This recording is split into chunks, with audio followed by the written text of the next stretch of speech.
राज्यसभा में हाल ही में बताया गया कि कोविड-19 की दूसरी लहर डेल्टा वेरिएंट के कारण यह आई थी।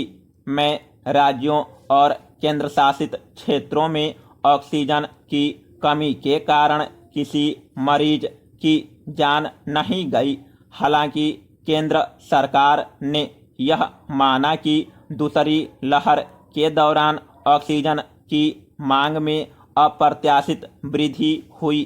पहली लहर की चरम स्थिति में जहां 3095 मीट्रिक टन ऑक्सीजन की जरूरत पड़ी, वहीं दूसरी लहर में हाहाकार के दौरान ऑक्सीजन की मांग बढ़कर 9000 मीट्रिक टन के करीब हो गई थी। Paragraph change. सवाल यह है कि क्या दूसरी लहर में भारत के हालात बिल्कुल अलग थे? इंडोनेशिया की दशा आज सच्चाई बयां कर रही है। यह देश फिलहाल उसी दौर से गुजर रहा है जिससे कुछ हफ्ते पहले हमारे देश के कई शहर जूझ रहे थे।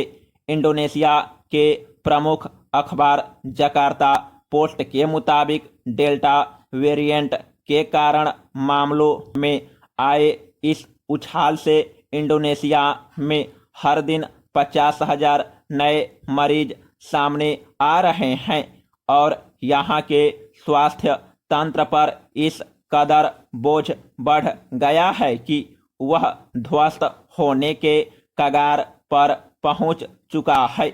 उसके स्वास्थ्य मंत्री के मुताबिक रोजाना की ऑक्सीजन मांग 400 टन से बढ़कर 2000 टन हो चुकी है। उन्होंने ऑक्सीजन की कमी का बड़ा कारण ऑक्सीजन उत्पादन संयंत्रों का व्यवस्थित न होना बताया है। दरअसल वहां ऑक्सीजन उत्पादन के ज़्यादातर संयंत्र पश्चिमी जावा और पूर्वी जावा प्रांतों में स्थित है, जबकि मध्य जावा के 390 और योगकर्ता के 56 अस्पताल अपने मरीजों की ऑक्सीजन जरूरत के लिए जद्दोजहद कर रहे हैं। Paragraph change.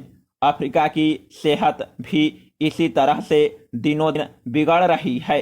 अफ्रीका रोग नियंत्रण और रोकथाम केंद्र के अनुसार वहां के करीब 2 दर्जन देशों में संक्रमण में तेज उछाल आया है। अमेरिकी अखबार वॉल स्ट्रीट जर्नल लिखता है, युगांडा के सबसे बड़े अस्पताल की गहन निगरानी इकाई में भर्ती हर 30 कोरोना मरीजों में से एक की मौत ऑक्सीजन की कमी से हुई। वहां ऑक्सीजन की मांग में अप्रत्याशित बढ़ोतरी हुई है, जो 2020 में इसी माह की तुलना में 50% अधिक है। इससे वहां मांग के मुताबिक ऑक्सीजन का उत्पादन नहीं हो पा रहा। नए संक्रमण से जूझ रहे वहां के 6 देशों के हालात का अध्ययन करके विश्व स्वास्थ्य संगठन ने भी बताया है कि अपनी जरूरत का महज 27% ऑक्सीजन ही वे उत्पादित कर पा रहे हैं। संगठन के क्षेत्रीय निदेशक की माने तो अफ्रीका में तीसरी लहर विनाशकारी राह पर है और अफ्रीकी देशों की सर्वोच्च प्राथमिकता ऑक्सीजन उत्पादन को बढ़ावा देना है। Paragraph change. इसके बरक्स अपने यहाँ की तस्वीर देखिए। दूसरी लहर के दौरान ऑक्सीजन की सर्वाधिक मांग 9000 मीट्रिक टन थी और तरल ऑक्सीजन की कमोबेश इतनी ही मात्रा का उत्पादन अपने यहाँ होता है। कुल उत्पादन में से करीब 10-15% ऑक्सीजन अस्पतालों को चिकित्सा कार्यों के लिए भेजी जाती है, जबकि शेष की आपूर्ति औद्योगिक क्षेत्रों, इस्पात उद्योग इसमें महत्वपूर्ण है को होती है। चूंकि दूसरी लहर के पीक पर पहुंचते ही कोविड अस्पताल 6 गुना अधिक ऑक्सीजन की मांग करने लगे। इसलिए उनकी मांगों को पूरा करने का मतलब था औद्योगिक क्षेत्र को भेजी जाने वाली ऑक्सीजन में 90% तक का कटौती करना। लिहाजा उत्पादन तेजी से बढ़ाया गया और ढुलाई व आवागमन की समस्याओं को दूर करने पर जोर दिया गया। मगर इनमें से कोई काम रातों रात नहीं हो सकता। Paragraph change. अपने यहाँ भौगोलिक चुनौती भी कोई छोटी नहीं थी। ऑक्सीजन का उत्पादन कमोबेश पूर्वी भारत में होता है, जहाँ पर ज़्यादातर लोहा और इस्पात उद्योग स्थापित हैं। इन उत्पादन केंद्रों से दूरस्थ राज्यों तक ऑक्सीजन पहुंचाने में अधिकतम 9 से 12 दिनों का समय लग सकता है, क्योंकि यह विशेष क्रायोजेनिक टैंकर से ढोई जाती है, जो -183 डिग्री सेल्सियस के तापमान पर ढुलाई करते हैं, ताकि ऑक्सीजन तरल अवस्था में बनी रहे। इन टैंकरों को वापस लौटने में भी समान वक्त लगता है।